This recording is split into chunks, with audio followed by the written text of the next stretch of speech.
Today, we are going to talk about 5 things to look out for before buying a smartphone.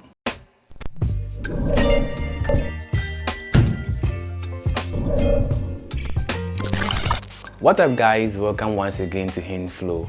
My name is Michael Amo and today we are going to talk about 5 things to look out for before getting yourself a smartphone. Deciding on the kind and type of phone to buy can sometimes be a pain in the neck, considering you are going to live with this mistake for some time, possibly months or years.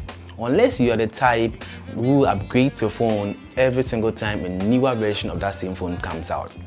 Be that as it may, I believe here are some of the reasons why you might find it difficult choosing a particular phone for yourself. One of which is the fact that you do not know the kind of specs your phone should possibly come with, or maybe possibly because you would want to stand out amongst your peers. Others too might choose to buy a phone not necessarily because of its functionality or maybe its features, but because of its branding and the name it has. Either way, this video is going to point out a number of things to look out for to choose a phone that suits you the most. You should also know that choosing these kind of phones would also depend on the budget you are willing to throw off the shelf, because nowadays phones can cost up to thousands of dollars. So if you want the best phone possible, you would have to pay the price to get it. So without wasting much time, let's get right into the video. In this day and age, having a bad camera can really be pitiful, considering there are lots of social media platforms on your phone that will cause you to use media for interaction, which means you would have to take a lot of pictures and a lot of videos. And if you have plans to really use these social media platforms, you should go in for a phone with a better camera. Since if you should use a bad camera on your smartphone to take these pictures and videos, you'd almost be invincible to most people, since most of your pictures and videos will be overshadowed with people who took their pictures with really high definition smartphones. So at the base point, you should know the kind of pixel you are going in for. There are a lot of things to consider when going in for a smartphone camera. There are a lot of technical things to look out for, but for an average consumer, I believe knowing the pixel would actually help you out. Not having enough space on your phone can drastically reduce the functionality of your phone.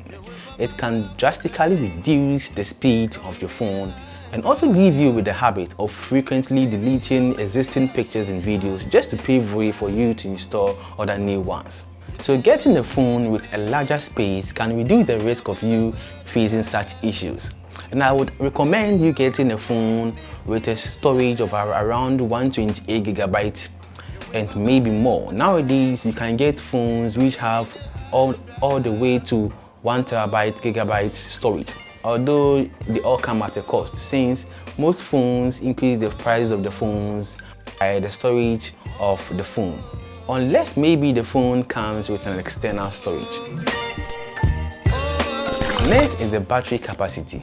Most people nowadays spend a lot of time on their phone, and having a phone with a smaller battery can actually cause you a lot of problem, considering you'd have to charge it countless times in a single day just to see you through your daily activity. So getting a phone with a bigger battery can actually help you out. So I would recommend you getting a phone that has a 3000 mAh battery. This is close enough to see you through the day doing certain tasks, so that you wouldn't have to bother yourself carrying a power bank everywhere you go. If you want your phone to work as smooth as possible, I would recommend you get a phone with a larger RAM size.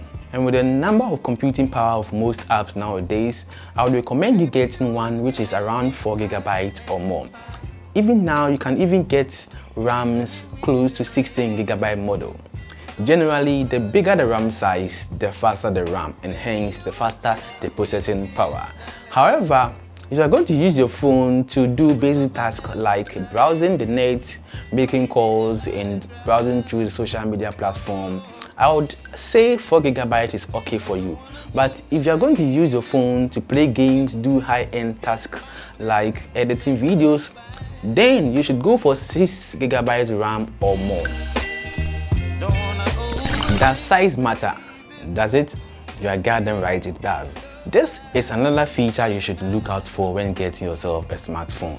Some people like smaller phones, some people like bigger phones, but the size of phone would depend on what you actually use your phone for.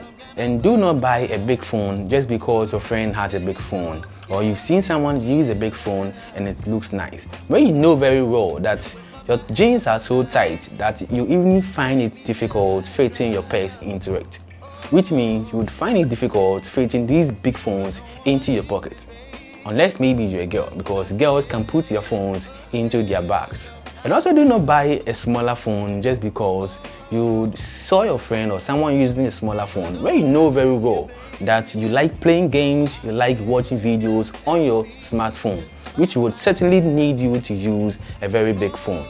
So I would recommend you evaluate yourself to see the size of phone to buy without giving yourself a tough time. Thank you guys for watching. See you in the next video.